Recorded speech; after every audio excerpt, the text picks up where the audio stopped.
મનાય છે પણ આપણે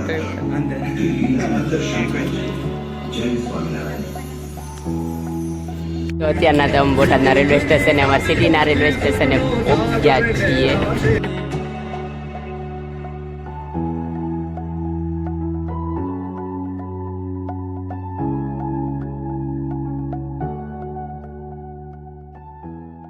નમસ્કાર દર્શકો, કેમ છો બધા? મજામાં? આશા કરું છું બધા મજામાં જશો. અને આજ છે કામે નથી જવાનું. કાલે મેં બ્લોગમાં કીધું હતું કે રજા પૂરીને કામે જવાનું, પણ આજ કામે નથી જવાનું કારણ કે અમારે જવાનું છે સાળંગપુર. અમારા માસીની બધા આવ્યા છે તો સાળંગપુર જવાનું છે. તો અત્યારના તો પહેલાં એમના ઘરે, એટલે એમના ઘરે નહીં, જ્યાં રોકાણા ત્યાં જવાનું છે. તો પહેલાં ત્યાં જ આવી, પછી બધા સાળંગપુર જાય.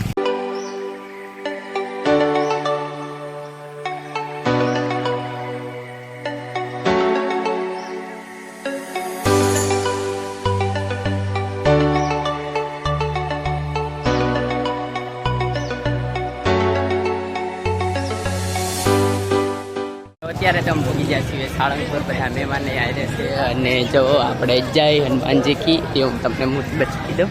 જો અને સામે મુખ્ય મંદિર છે, દર્શન કરી લેવી.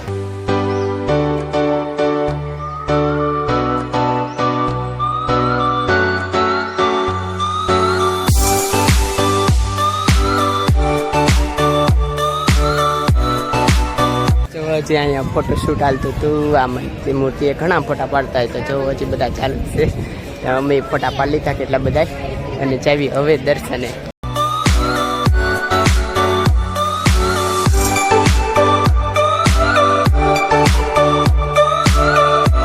પૂરથી તો દર્શન અમે કરી લીધા ને હવે જઈશું કુંડળ બાજુ. બસમાં બેસી જશે.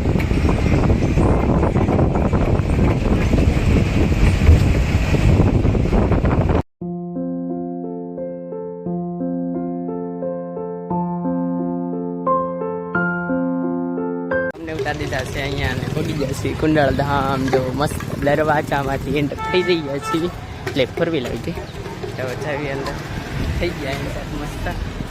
અને જો અહીંનો નજારો, વાહ ભાઈ વાહ. અહીંથી આવી રીતના એસે ચલ કે જાને કા. ફોર વ્હીલની પાર્કિંગ આ બાજુ લાગે, ના પાર્કિંગ જ આખું આ સાઈડ છે, 4 વ્હીલ 2 વ્હીલ બધાનું. અને ચાલીને જવાનું આ બાજુ. તો ચાવી આગળ દર્શન કરવી અને મોબાઈલ અલાવ હોય છે તો તમને દર્શન કરાય છે.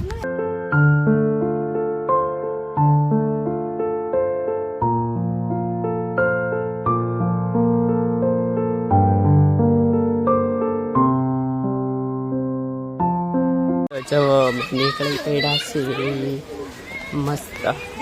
અહીંયા જો આવી રીતના મૂર્તિઓ છે. જ્યાં હું લખું મૂર્તિમાં હિમાલય શ્રી નીલકંઠવર્ણીને હિમાલયની ગુફાનો રસ્તો બતાવે છે. જો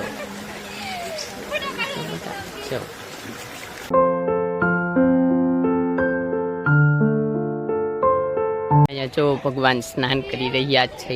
જો વનમાં સ્નાન તથા પ્રાત પૂજા પરાયણ શ્રી નીલકંઠવર્ણી. જો અને યોગા પણ કરતા છો.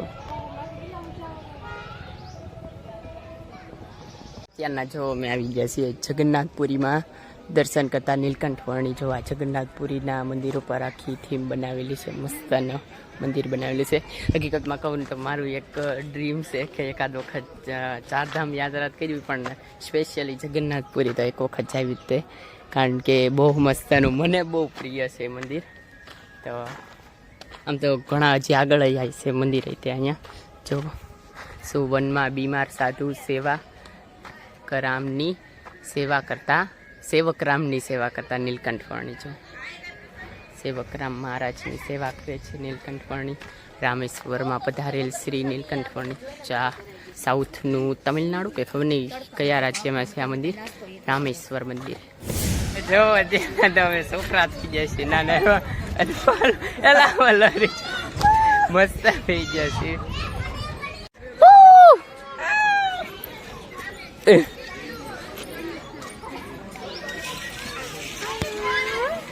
ફેર ચડવા માંડે.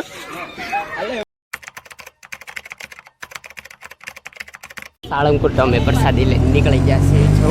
અને હવે જ આવી છીએ અમારે બોટાદના રેલવે સ્ટેશને. રિક્ષામાં બેસી ગયા છીએ, રેલવે સ્ટેશને જઈશું. તો અત્યારના તો અમે બોટાદના રેલવે સ્ટેશને, અમારા સિટીના રેલવે સ્ટેશને પહોંચ્યા છીએ.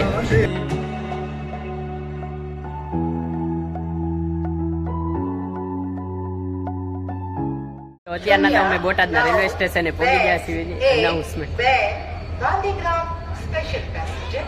ભલે અનાઉન્સમેન્ટ થતી અમે જાવી છીએ એક અલગ લોકેશને. તો જો રેલગાડી અહીં ઊભી રહી ગઈ છે અને ઉપડવાની તૈયારી જ છે.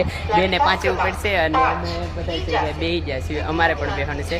બ્લોગને એન્ડ કરી અને હવે ક્યાં જાવી છીએ આગળના બ્લોગમાં ખબર પડશે. તો ત્યાં સુધી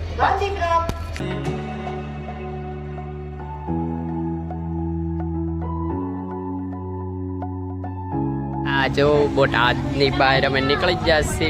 મસ્ત જો રેલગાડી થઈ ગઈ હાલતી.